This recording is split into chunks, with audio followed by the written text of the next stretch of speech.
So today I'm bringing in Broderick Chavez, one of my mentors. So maybe I would love you to introduce yourself, talk more about your background, because today we're going to talk about hormone replacement therapy, TRT, all those kind of things. But first of all, what has brought you in that scene, and how did you go about it? Because a lot of people will be interested about your educational background and things like that. Sure. First of all, thanks for having me here. Thanks for setting this all up. It's always great to be exposed to new and interesting people. So thank you. The sort of how I got here and how I became the expert that I am is very long, twisted tale. So I'll give you really, really, really just the high points that I think kind of sell the story. First and foremost, um, just because of a series of dumb lucks, I fell into an absolute love affair initially with bodybuilding as a very, very small child, single digits, 6, 8 years old.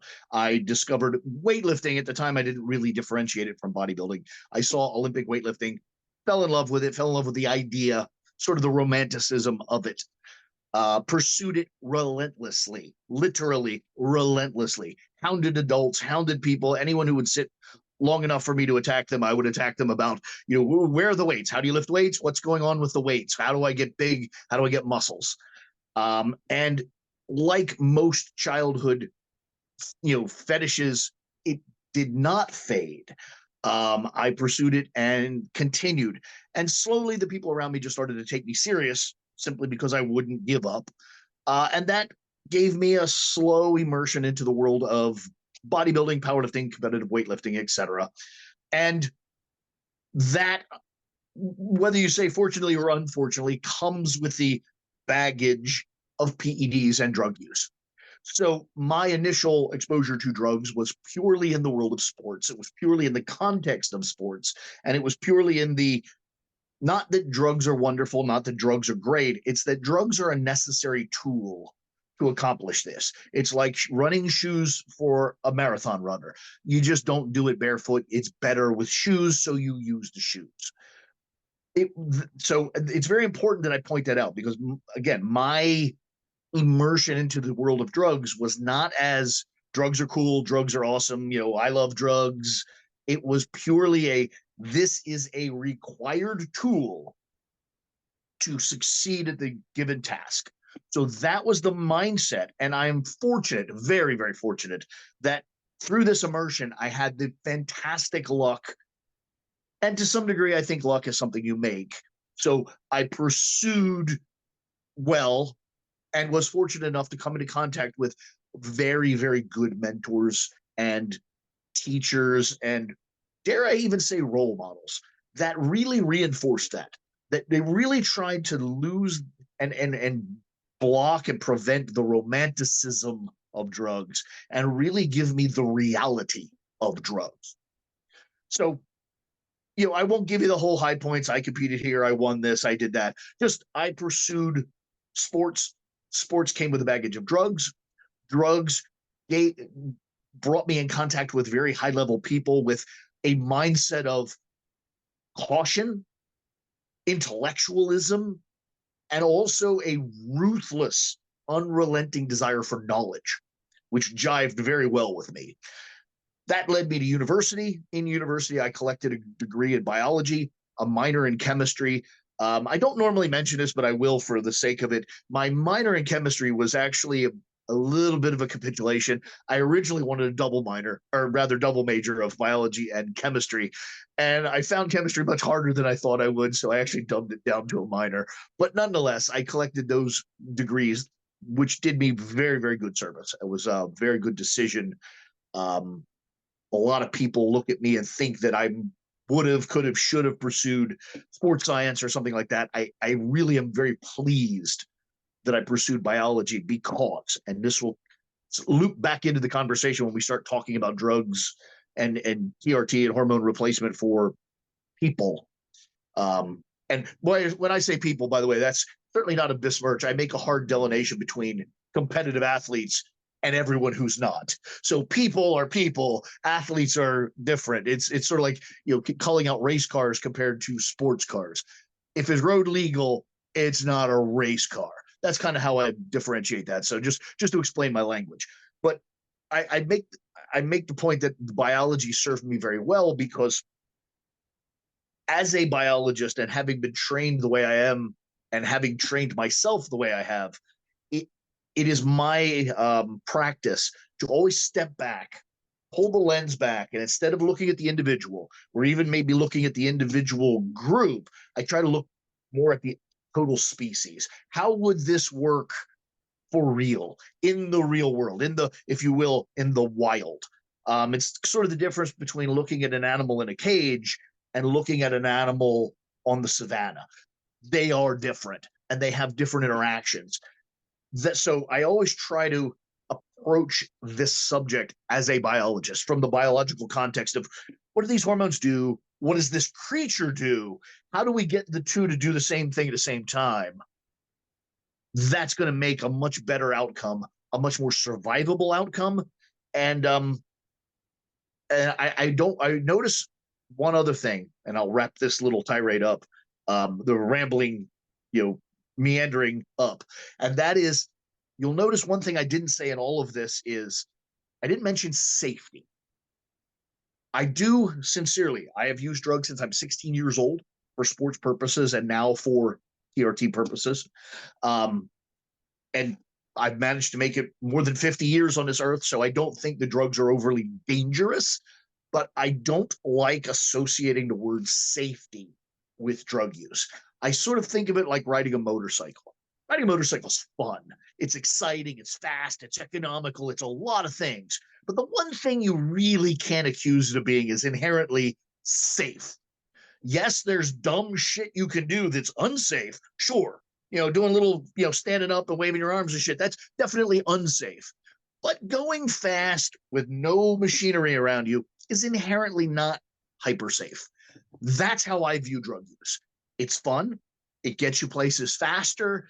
It's a lot of things, but I wouldn't put the word safe on it. So that's the context. And I hope that doesn't sour anybody on the attitude, because I really am positive on these things, but I just don't want people to get the impression that I'm spastically, in favor and hyper. And I think there's a reality context that people need. So Yeah, does that help yours? And the reason I wanted to bring you up is because testosterone replacement treatment is becoming extremely easy accessible.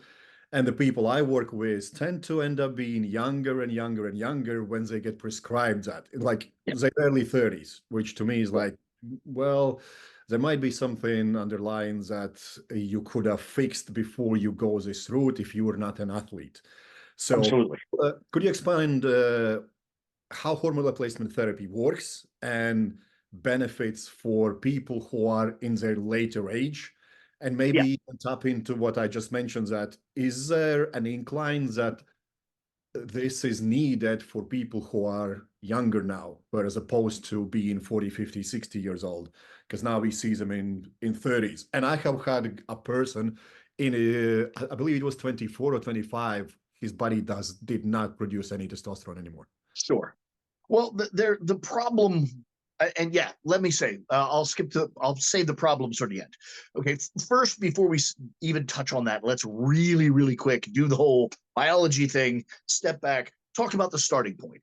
Okay, in mammalian physiology, which humans are sort of the top of the tier of the mammalian biology chain, you have an absolute pantheon of hormones. But for this conversation, we'll dial into sex hormones, and we'll specifically dial into the male-female version. So we have testosterone and we have estrogen. Okay, something that's really, really important for people to understand. And I'm sure most of this is kind of understood in the back of your head, but hear me momentarily, because I'm going to give you some language and some definitions that will really kind of clarify things. Okay. In science, particularly base older science, the language, the words chosen for things are meaningful. They're typically Latin and Greek, and they typically will tell you exactly what the thing is. If you knew nothing about science and you came across the word Tyrannosaurus Rex and you had a background in Latin, you could literally translate what that is. Terrible lizard king. You immediately realize this is a lizard. This is pretty fucking terrible, and maybe so terrible that it's the king of them. Like, you immediately know stuff. That's what science is supposed to do. Be able to impart a vast amount of knowledge with a minimal amount of input. Okay. Testosterone and estrogen meet that requisite. Testosterone, literally testy, test, as in where it comes from. And osterone are words in chemistry that tell you what they're made of. It's cholesterol made of the testes. Okay. Testosterone is an androgen. Androgen literally translates in Greek to make male. Estrogen literally translates to make female. So right out of the gate, it's just a dead giveaway what these things are, who should have them, and what they do. That's super useful. Okay. Always a great tool to just cut to the physical definition of a thing. So that's what they are. Now, what typically happens, and I'm going to focus mostly on men, although the reality is that's wrong. Bear with me. Okay. But I'm going to focus mostly on men. In men, somewhere around the age 10, depends on the arc of life and lifestyle, actually, the testosterone manufacturing equipment comes online. Puberty begins. Okay. And testosterone is produced. In men, the testes produce testosterone from fatty acids, cholesterol.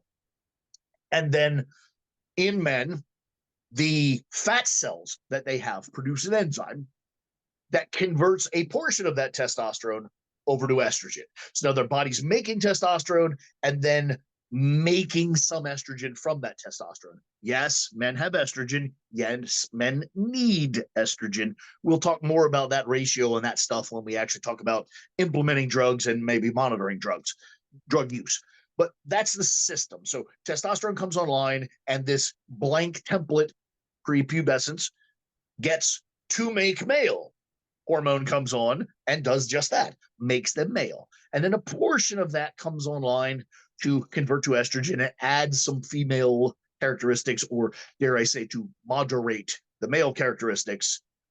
That's what's going on there. And then that typically escalates in terms of total blood values of testosterone to a peak around age 20. And typically that peak rides from 20 to 30, and then typically slowly begins to decline from 30 to death. Okay, so that's roughly the arc of mammalian biology in males. A little different in women. And I did say we're going to focus on men, but that's wrong. The reason I say first we're going to focus on men is because most of the time this conversation is directed at men. So that's just sort of a gender differentiation based on culture. But the reason why it's wrong is something that most men seem to have missed in elementary school and junior high school is women are actually the template for life. There is no such thing actually as men. Women come with a switch built right into the zygote that is a living creature. And unswitched, that creature becomes female. It must be switched. The XY chromosome scenario must actually be switched to make male. So the reality is men are a derivative of women. Women are the original. But for this conversation, we can start at the whole entering puberty hormone conversation.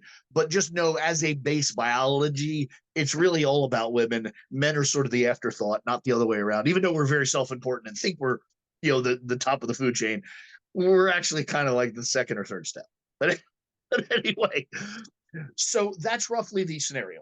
You get a peak value of about 20, and then depending on lifestyle, age, race, a couple of other things, you get an arc of slow decline.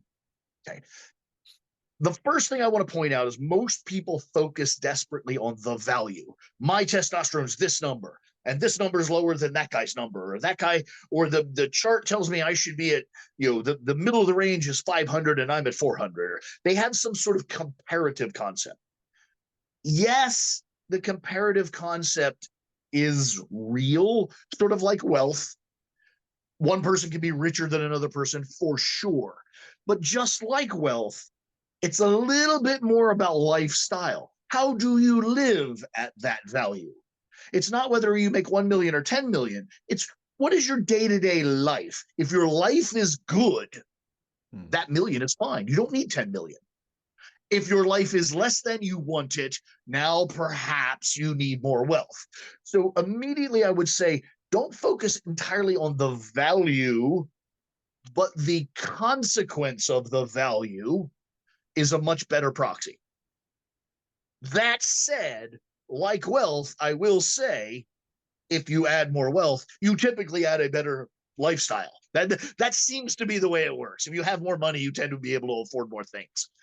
However, just like wealth, if you have more, you're going to pay more taxes. You're going to be under more scrutiny. You're going to be the subject of more caution and concern. So there's a very, very strong level of parallels between thinking about this like economics, because it has an awful lot of the same parallels. But that's roughly the arc of things. So now, what I would suggest, and there's reasons why I might change this here and there, depending on an interview with a person and going through a lot of the possibilities. The thing I would ask people is, instead of running and getting a blood test and go, oh, my testosterone's low, medium, or high, or whatever, I would look more at the lifestyle. I would interview a person. How do you feel? How do you perform? How are these events? How much how quickly do you recover from stress? And when I say stress, I don't necessarily mean going out playing tennis or wrestling or some other thing. I mean stress. When you go to work, do you come home wrecked, or do you come home feeling accomplished? How do you recover from the day's events? How is your appetite? How is your sleep? How is your sex drive? And also with the sex drive, there's two factors with sex drive that I think people fail to acknowledge. There's sex drive, there's desire. I want sex. Okay, cool. But there's also sort of like appetite. There's, oh my God, I'm hungry. And you eat, now you're not hungry anymore. Then there's people that eat and they're like, man, I could eat more. Even though they're not necessarily like hungry, they can still eat more. There's a difference. There's that I have sex drive, and then there's I have a sexual appetite. That is different. And that would work into the conversation. And then we're sort of as simple and childish as a 1 to 10. We make 10 categories and we 1 to 10 them, and we come out and we sort of come up with a number. Out of the 10 things, you score a 55. Just make it up a number. And then we would talk about, is that worth the risk reward investment of changing your economics? A lot of times, I'm very serious when I say this, and I'm probably the most pro-drug guy you'll talk to.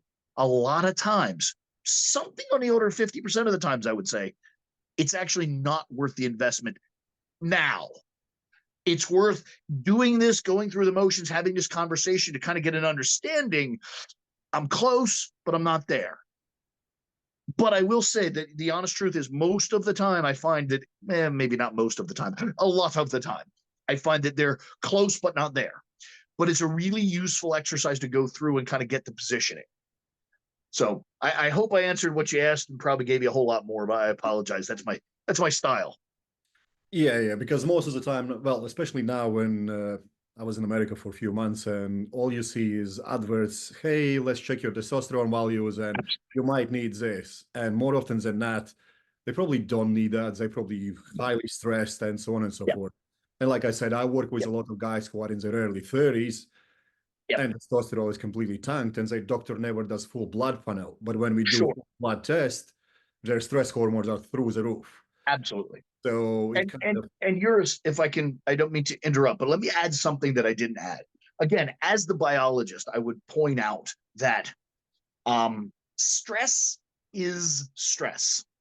I know it's such a silly, stupid, like childish thing to say. But for everyone out there, there's a really, really great book written called The Stress of Life, written by Hans Selye. Basically the guy who invented the entire subject of biology that this is predicated on. It's a very easy read. It's a very short book. I strongly recommend anyone read it. It's full of life lessons outside of even just biology. It'll teach you things about business and relationship, and it's a fucking powerful book.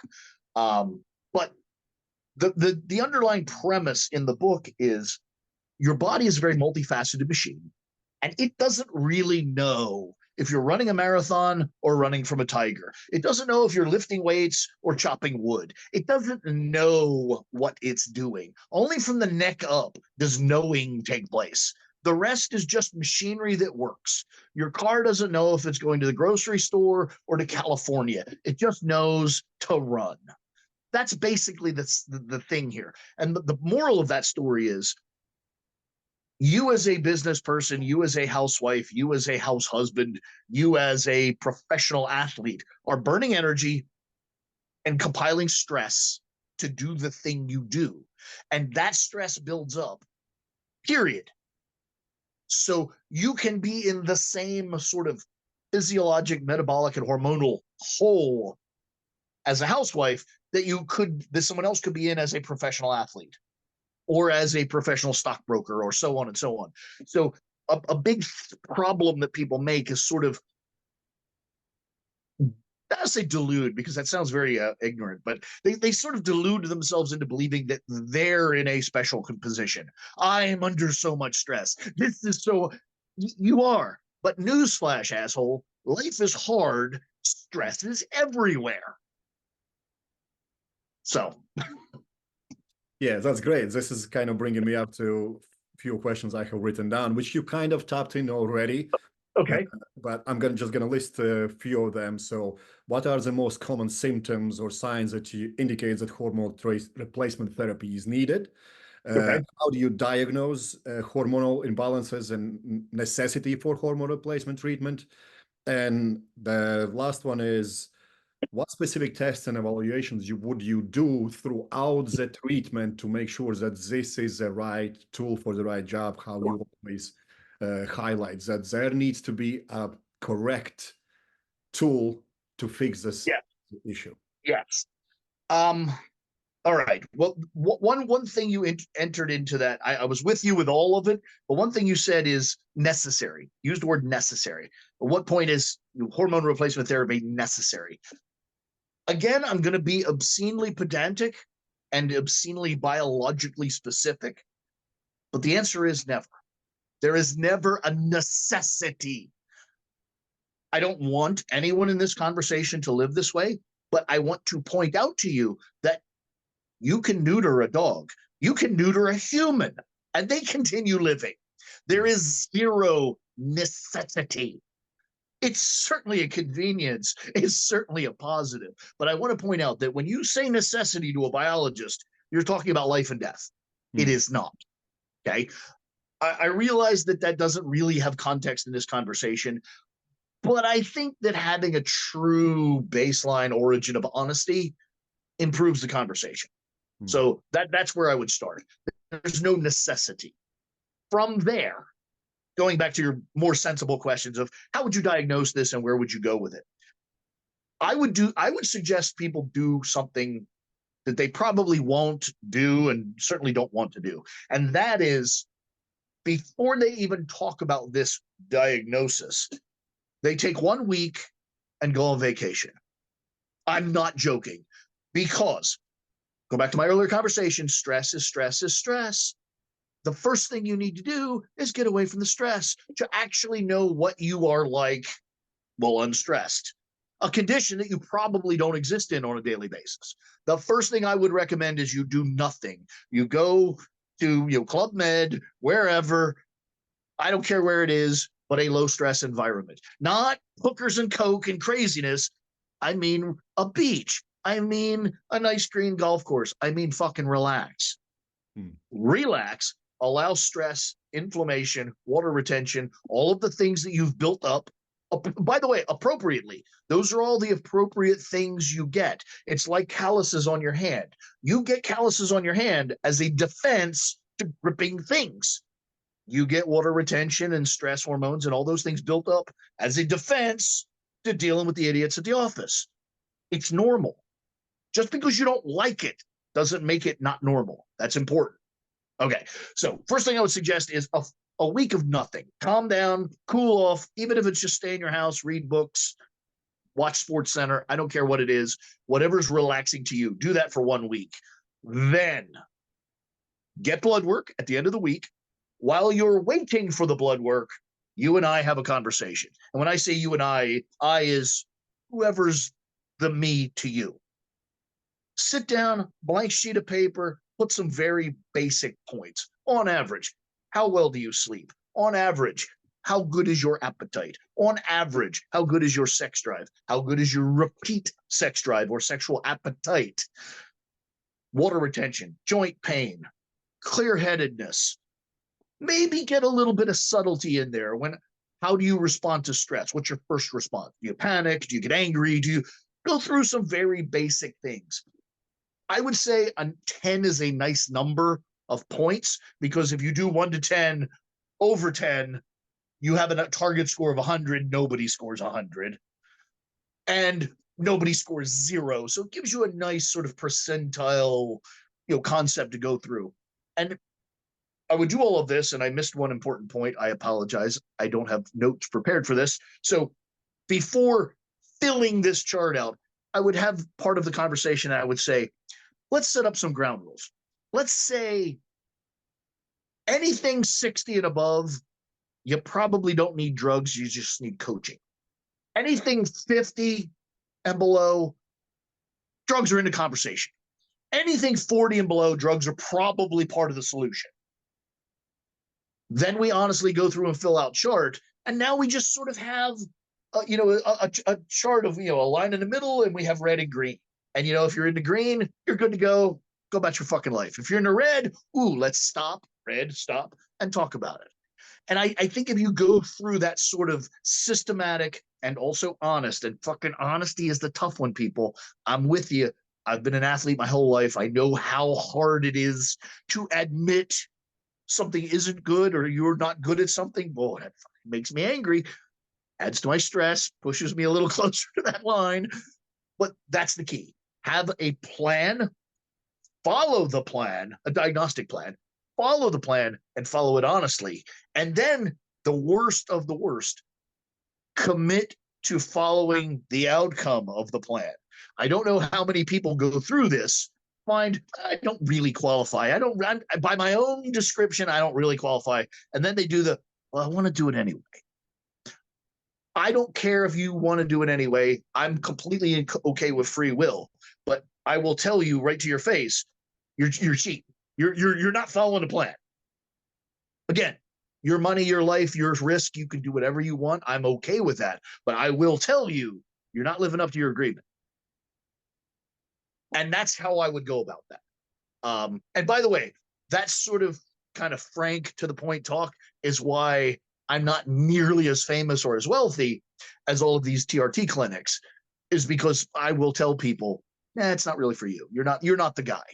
Not, how can I twist these words? How can I get a lawyer to find a way through this so that I can give you what you want?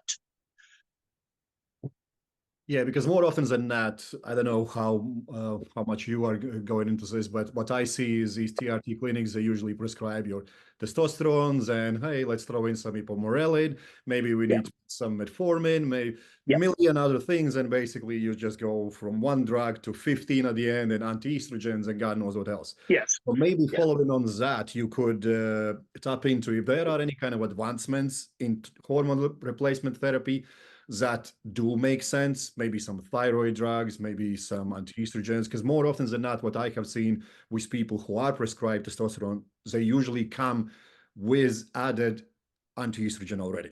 So does it make sense? Well, how does it work? Well, the key there, and again, it's why I went through all of the early stuff so kind of specifically and note by note, is in males, estrogen comes from testosterone. So if you have high estrogen, whether you're taking testosterone or not, if you have high estrogen, you can damn well be certain that your body's making testosterone, because that's the only place estrogen comes from. So right out of the gate, if you have high estrogen, I don't really want to hear about your testosterone because I know it's there. Okay? You have money in your pocket. I know you have income. That's how it works, folks. So at knowing that series of events is very useful. Now, if you have low estrogen, I can also infer you might to probably have low testosterone because one comes from the other.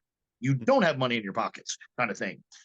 So a lot of times, somewhere around all of the times, when you have the need to control estrogen, it's because you are pushing the testosterone too far forward for you at that moment in time. And boy, is that last little rider super important, because there is one other thing that I didn't mention in all of this is not the sort of thing that you can be diagnosed, be given an answer, and that's your answer for all of time.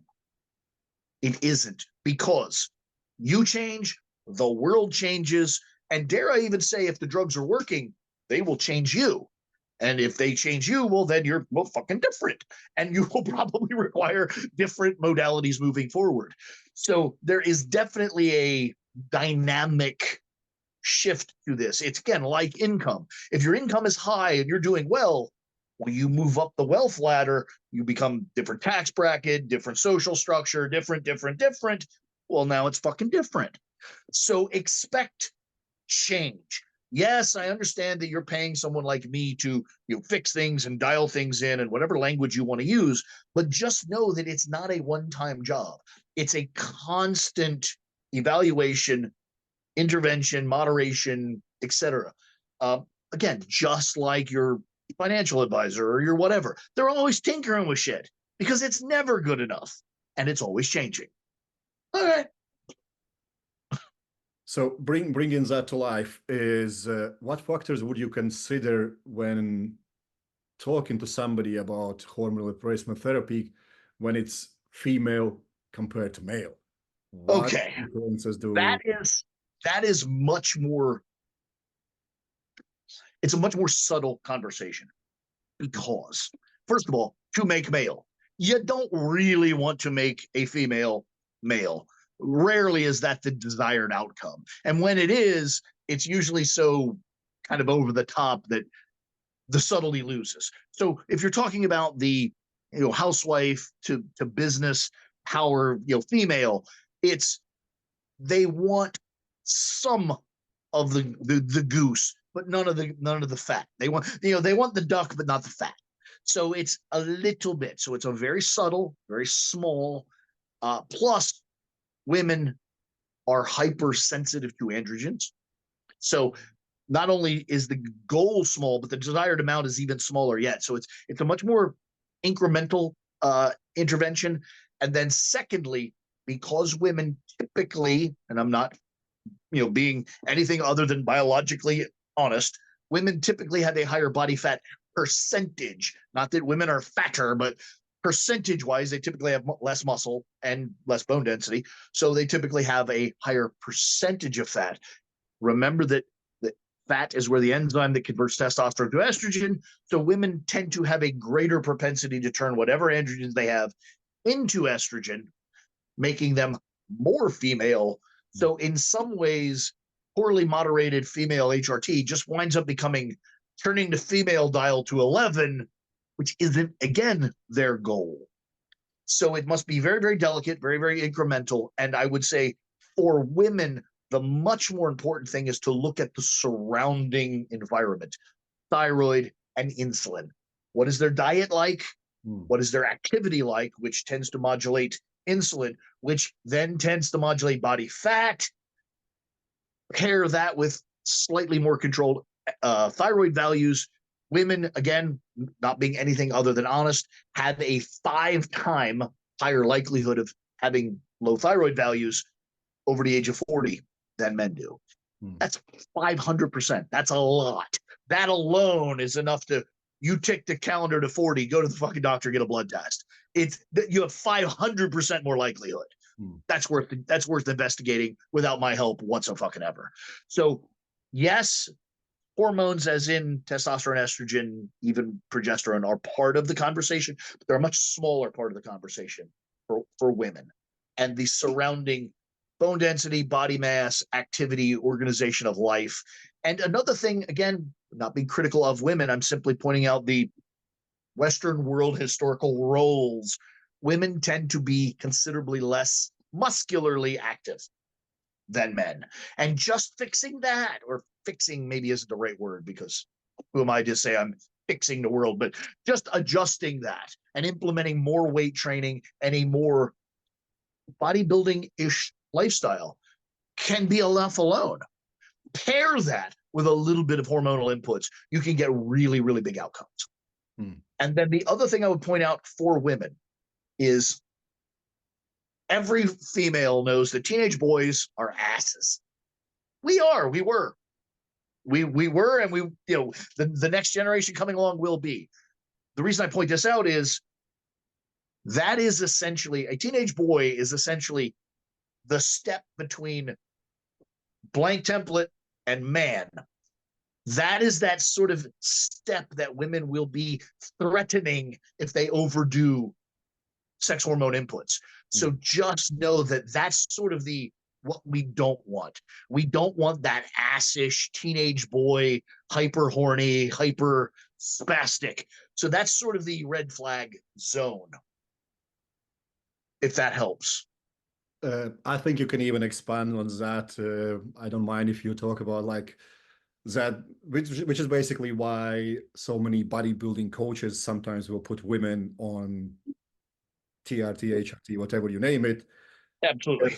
They know that their sex drive goes through the roof, and 100%. Oftentimes they abuse it. Yep, 100%. Again, I don't want to throw bodybuilding under the bus because I genuinely love the sport, but I will point out that it is almost certainly not a coincidence that the sex trade and female bodybuilding run very, very parallel. And it's a lot of factors. Probably the psychological phenotype that goes into bodybuilding probably also has an affinity, but there's also that drug use component. That the drug use necessary to achieve male levels of muscle mass, which is what female bodybuilding is, as much as I love it, it's fair to say, generates a lot of male-like psychology and behavior. And young males basically love to fuck. Like that's our kind of our gig. You put that into, you put this racing motor into a small car, you get performance problems. That's really a thing that's going to happen. So women are the kind of the overarching point here is stress is stress is stress. We are developing sort of defenses against stress through lifestyle and pharmacology. It's important that you don't overdo certain aspects, because defense against stress can also turn into a wrong turn down a wrong lane, and you start chasing stresses just because you have this infinite defense. You're like, bring it on. I can do anything. That's not we're not trying to pursue negatives. We're trying to defend against negatives. So a lot of the kind of the underlying moral of this is oftentimes women are a little underwhelmed at what's ultimately prescribed. Just a few milligrams of this and a few milligrams of that, a few grains of thyroid. It seems very petite and demure and almost insubstantial. It's not. Women are very, very delicate, beautiful, wonderful creatures that are super responsive, and they only need that level of tinkering. They don't need the brute force bang on the head that men often need. So that's sort of, if I can get through anything with this, is women are a much more subtle, specialized, delicate creature for all the right reasons. And they do need considerably more care and attention to detail. Men are a bit more brute force, can tolerate a good deal more brute force. And also, society is tolerant of men being a bit more brute force. Whereas the world is a little less tolerant of a woman just coming in and cracking heads. So it's a little bit more of a delicate game. So these are great points. Following up from there,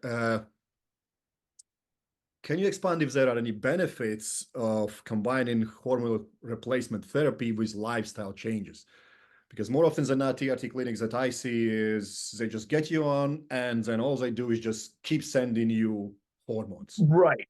No advice, Well, nothing.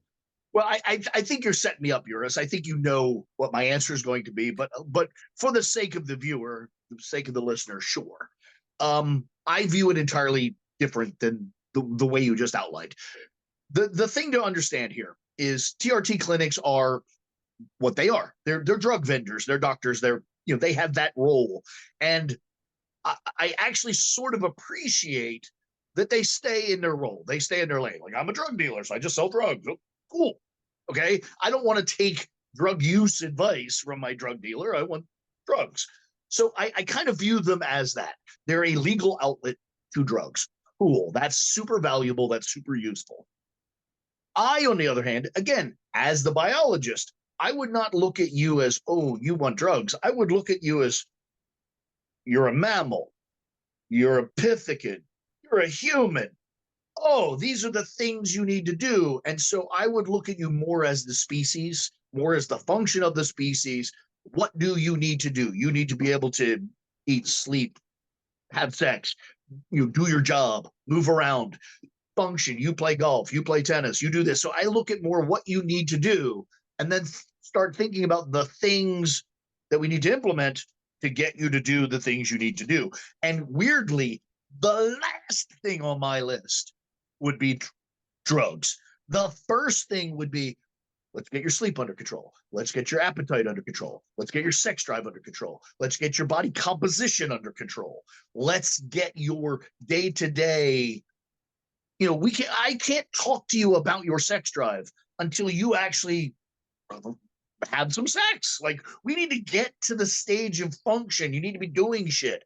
So I think physical fitness, an organized lifestyle, and implementing good habits and slowly, keyword slowly, phasing out bad habits is I don't even want to say first step in this process. I think it's the first step in the process of becoming a fucking functional human being. Then we can start talking about the deficiencies brought on by your genetics, brought on by your lifestyle, brought on by your geography. But we can't talk about the deficiencies until we talk about the function. It's like telling me what you want to add to a car you haven't bought yet. Buy the car, drive the car, find out where the performance lacks. Then we can talk about what parts maybe you need to put on it to get what you want. But until you've been in a seat and driven a car, you got nothing. So that is definitely not how would you combine these things? It's more, how would I maybe combine drugs to a well-organized lifestyle, not the other way around. This brings me to something that you mentioned already, is that if women go for HRT, TRT, whatever you want to name it, which routes they're going to go, it's going to affect them mentally. So 100%. how does hormone replacement therapy affect mental and emotional health for anyone who might be considering that, and what they need to look out for, and maybe their family members as well? Well, absolutely. Again, remember I said, we would go through a 10-point checklist, and we would have maybe a score of 0 to 100. I would also, in doing that, I would put some red flags, some real red flags. For men, I'm going to, again, focus momentarily on men because most of the people in this conversation will be men. Then I'll come back and add some caveats for women. But for men, for instance, sort of like putting a turkey in the oven, men have a little popper. It pops up. You kind of know when the turkey's done. If you're waking up with erections, there's at least the popper has popped. You have the opportunity for sex. That's a super solid check mark on the checklist. So I would start with something like that.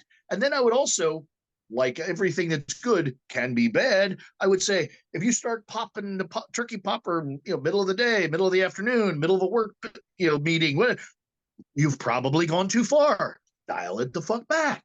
So I would put those sorts of things, sort of, this is none is bad, some is good, a little maybe is better, a lot is maybe getting worse. And I would turn that exact conversation to women. The desire for sex is good. The desire for no sex is bad. So I'd say bad, good. And when the desire for sex starts getting into the clouding and that you're not thinking about what you're supposed to be thinking about, that's bad. So everything on that checklist that we went through has a sort of a range of, 0 to 100. 0 is bad. 100 is probably also bad. everybody has this correlation with like, just more is better. That is super not true. More than you have momentarily might be better, but more than a lot is too much. So that's sort of where I would think there. Now, the other big thing I will point out is like puberty. Puberty is this developmental stage where all these hormones are released and the body adapts, keyword. So I will point out that the early stages of exposure to any hormone, even if you were diabetic and it's insulin, the exposure to any hormone is not going to be perfectly indicative of the rest of the time on it. There is definitely going to be an adaptation phase where it's going to take you a little time to sort through the new thoughts, new emotions, new responses. So I will point out very heavily that the introductory phase is not exactly going to be the forever phase, but there's definitely going to be both of those. There's going to be an introductory phase, and then there's going to be more of a stasis, tweaking, I want to keep it here like this kind of thing. Yeah, I have a lot of follow-up questions, but I'm very mindful of your time. So I would like you to just tap into something that seems to be extremely trendy. Okay. Improving life expectancy. Everyone wants to have this longevity and whatnot. Does hormone replacement therapy can improve quality and life expectancy? Okay. Well, again, you worded it in such a way that kind of fucks me up because most people say they want longevity. They want quantity of life. When they use the word longevity, they're saying quantity. They want quantity of life. I say no. TRT, HRT, those sort of things offer quality of life. There is almost no opportunity to live longer by taking drugs. There is definitely a possibility to live a better life that while you live under the influence of drugs. Unless you are truly sick, you have a dysfunction that the drug fills a gap that is truly a gap, a hole. If you are diabetic, your pancreas does not make insulin. Taking exogenous insulin could extend your life because it's taking a hole and filling it in so everything's even. Oh, okay, that's different. But taking something that's just a little lower than you wish it was, raising it up a whole bunch is not, making the engine run faster does not extend the life of the car. It probably extends the performance of the car. It's more fun to drive, but don't expect it to last as long. So I don't think that longevity, now don't misunderstand and say like, oh, drug use is a death sentence. You'll die early and, it's going to be all. No, didn't say that. I just said that it's very unlikely you will live longer if you live better. Abraham Lincoln, of all strange people, had possibly the best quote on the topic. And he was not talking about longevity or TRT. He was actually talking about the Civil War. But what he said was, every man is born with a full measure of life. It is his determination how to spend it. I think that is the most poignant thing that you can think about. You have how much you have. You have a full bank account at birth. How you parcel it out is your business. Personally, I want to have some fucking fun and get some shit done. If you have a personally different view, cool. We have the tools to get you to that fun. We also have the tools to cool it off and settle it down. So I think this really just comes down to the best utilization of tools to achieve your end goal. Yeah, this is great. So just before I let you off, Sure. What would you suggest people to do if they want to kind of educate themselves and get over these misconceptions that are floating around there, that if I take this, I definitely need to take that, and so on and so forth. So where can they find some more information, and how do they determine that this might be a credible source? Wow, that is a real gigantic Gordian knot to untie. And I will point out, and again, you're not helping me, Eurus, because you kind of painted me in this light of this, high tier ivory tower intellectual because of the way you've set this up, and I'm anything but. I personally have cobbled together a huge amount of information and knowledge on the topic, but no one, not one of your viewers, could or should take the ridiculous route through the world that I did to get to where I am. So to parlay that to a person with a real life, I don't even know how I would do that. But the things that I would say you really need to understand on the biological level is you really need to just look up some fundamental definitions. What is testosterone? What is estrogen? What is thyroid? What are their primary functions? You don't need to understand the nuance, but you just need to know. It's like sitting in a cockpit of an airplane. You just kind of need to know what the levers do before you even think about touching anything.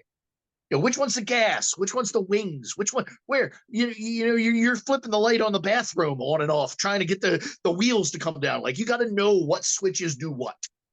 And that's a responsibility you should have. Don't rely on your doctor. You need to know. This is something you were fucking born with. You've had it for decades. You should know where the basic fucking buttons are. That's where I would start. From there, moving into the, okay, I want to talk to a doctor. I want to talk to an expert. I want to talk to a professional. I would look at three sources as categories. I would look at general medical practitioners, what they have to say in a general sense. I would look at people like myself, and I'm not pointing at me, I'm saying like myself, people that have no affiliation with the medical community, but a reason to be in this space. Athletes, great example, not the only example, there are others. And then I would look at the commercial TRT market. And I would remember medical doctors basically want to protect their ass, give you the minimum. That's their job. Again, no disrespect, that's their job. Give you the minimum to pacify you, protect themselves from litigation. That's their job. You look at people like me, their job is to be crazy and make exceptionalism. That's my job. But if you know that, you're going to know the context. You're going to be like, these people are probably underdoing it. This guy's probably overdoing it. Then you move over to the commercial, and their job is to make money. So their job is to sell. So if you go into the viewing of them with those contexts, just like you're going to buy a car, you know who wants to sell a car and who doesn't. You know who wants to fix a car and who doesn't. You go into it with that mindset. That's the mindset you need to go into this. Is there's a product, different groups are going to represent it different ways because of self-interest. Look at it that way. That's really going to help you ferret out who you want to talk to and what conversation you're going to have when you get there. Just know if you're dealing with an HRT clinic, every answer is going to end with, and we have another thing we think we can sell you. Not always a bad answer. It's nice to know when you talk to me, you're going to get, there's always another notch we can turn the dial. There's always another circuit we can trip. You're talking to a doctor, they're always going to be, you're probably there. It's probably good enough. You're normal. If you know that's the conversations to have, now you know where to go for what and how to navigate. Again, only somebody like myself can kind of point out that those are the ways to have those conversations. You talk to it's kind of like filling out your taxes. Depending on who you talk to is kind of how aggressively you're going to bend the rules. That's kind of the way you need to think about this. And if you want to be very conservative and very safe, you go over here. If you want to be crazy, you come to here. If you just want to farm it off to somebody else and let them do it, you go over there. And that's basically what we've got here. Yeah, this is awesome, because I believe if somebody would go just to doctor and they would just say, why are you even looking at this? We just need to control your cholesterol and whatever, you name it. More often than not, they don't even look at full blood panel, which absolutely. I know you and myself would look through everything first before we even discuss anything else. 100%. This has been very insightful. I could get a lot of other info out from you that I would like to, but I'm free to come back whenever you need. And I appreciate you dedicating time to just record this. Yeah. and hopefully speak to you in following videos. Yeah, push this through the ether, see what your people think of it, see what they really latch onto, and we can easily circle back and really dive into any of those or all of those topics. So yeah, I'm happy to help. And I don't typically do commercial whoring. I really don't. I think you know that about me, Eurus. But I will point out that my brand, Team Evil GSP, again, a sports brand, key because of the nature of sports-based drug use. It's sort of periods of aggressive drug use and then periods of not, then periods of aggressive drug use. The not periods oftentimes fall under the guise of TRT. So Team Evil GSP, with myself at the helm mostly, wrote a book titled From TRT to Sports HRT. It also explains what all those letters mean and why that's the title, because it's important. And it outlines, the said book outlines basically our overarching thesis on TRT and what's above and below it, which is important, the two edges. So I don't typically like to do commercial whoring, but the $30 in this case is probably a very good starting point for a lot of your people. Before spending $200 or $300 or $400 to get in front of me and have a conversation, that $30 introductory gets them to the point where they know if they do or don't want to have that conversation with me or someone like me. And by the way, it's not all about me. There's loads of people in spaces that do what I do. So I think that's probably a good place to start. There, I can certainly offer others if you want to brand this, not mine, but something like that, I think is a great place to start. Sort of that middle, not the underwhelming, not the spastic, but sort of the for a purpose kind of center road, performance driven. This is awesome, Broderick. So thank you for your time. I'll let you off and I'll chat to you soon. Sure.